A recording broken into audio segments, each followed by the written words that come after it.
That's all trip இது ஒரு auto மற்றும் cab booking app. Auto, taxi, sedan, maxi cab, Tata Ace, 25 seat mini bus எல்லா வண்டியும் இந்த ஆப்குள்ளே அட்டாச் பண்ணிக்கலாம். டாக்குமெண்ட்ஸை அப்லோட் பண்ண உடனே அப்ரூவல் கொடுத்துருவாங்க. கீழே டிஸ்கிரிப்ஷன்ல இருக்க லிங்கை கிளிக் பண்ணி தட்ஸ் ஆல் ட்ரிப்பை டவுன்லோட் பண்ணிக்கோங்க.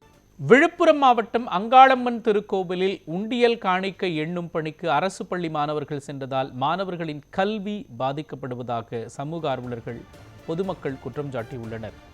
இதுகுறித்த கூடுதல் விவரங்களை நமது செய்தியாளர் நதீம் வழங்க கேட்கலாம்.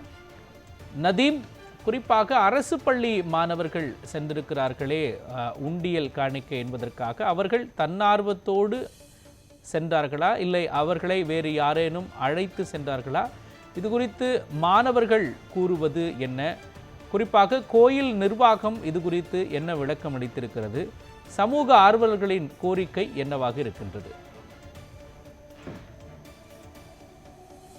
கண்டிப்பாக மோகன், விழுப்புரம் மாவட்டம் மேல்மலையனூர் பிரசித்தி பெற்ற அருள்மிகு அங்காளம்மன் திருக்கோவில் திருத்தலமாகும். இத்திருக்கோவில பாத்தீங்கன்னா மாதந்தோறும் ஊஞ்சல் உற்சவம் நடைபெறுவது வழக்கம். இது ஒரு பகுதி இருக்கு. அந்த ஊஞ்சல் உற்சவத்தில் பக்தர்கள் அளிக்கப்பட்ட காணிக்கைகள் பெறப்பட்டு அதற்கான எண்ணும் பணி தொடர்ந்து நடைபெறும். இந்த வகையில பாத்தீங்கன்னா தை மாத ஊஞ்சல் உற்சவத்துல பக்தர்கள் அளிக்கப்பட்ட காணிக்கை எண்ணப்பட்டு வந்தது. இந்த நிலையில பாத்தீங்கன்னா எண்ணும் பணியில கோவில் நிர்வாகத்தினர் ஈடுபட்டு இருந்தாங்க. மாதந்தோறும் பாத்தீங்கன்னா கோவில் நிர்வாகத்தின் சார்பில் கோவில் பணியாளர் மட்டுமே உண்டியல் எண்ணும் பணியில் ஈடுபடுவது வழக்கம். நேற்று பாத்தீங்கன்னா கோவில் காணிக்கை எண்ணும் பணியில் ஈடுபட்டதுல மேல்மலையனூர் அரசியல் பள்ளி மாணவர்கள் பள்ளி சீருடையுடன் காணிக்கை என்னும் பணி ஈடுபட்டது அங்க அதிர்ச்சியை ஏற்படுத்தி இருந்தது. மேலும் கல்வியுடன் தொடர்பில்லாத பணிகளில் அரசு பள்ளி மாணவர்கள் ஈடுபடுவது பள்ளி கல்வித்துறையின் விதிமுறைகளை எதிரானது என்றும் அப்பகுதி மக்கள் மற்றும் சமூக ஆர்வலர்கள் குற்றச்சாட்டு வைக்கிறாங்க. இது குறித்து பாத்தீங்கன்னா மாவட்ட கல்வி அலுவலர் கேட்டோம்.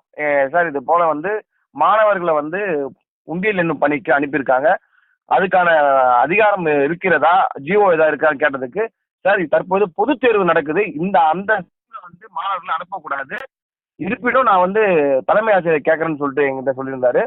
தொடர்ந்து தலைமை ஆசிரியரிடம் பேசிய போது தலைமை ஆசிரியர் நான் ட்ரைனிங் போயிருந்தேன், எனக்கு தெரியாதுன்றாரு. மாணவர்களை உண்டியல் என்னும் பணிக்கு அனுப்பியது குற்றச்சாட்டு தான் என்று அங்க இருக்கும் பொதுமக்கள் சமூக ஆர்வலர்கள் கூறுகின்றனர். மோகன், இது தொடர்பான விவரங்களை முழுமையாக வழங்கியதற்கு நன்றி நதீம்.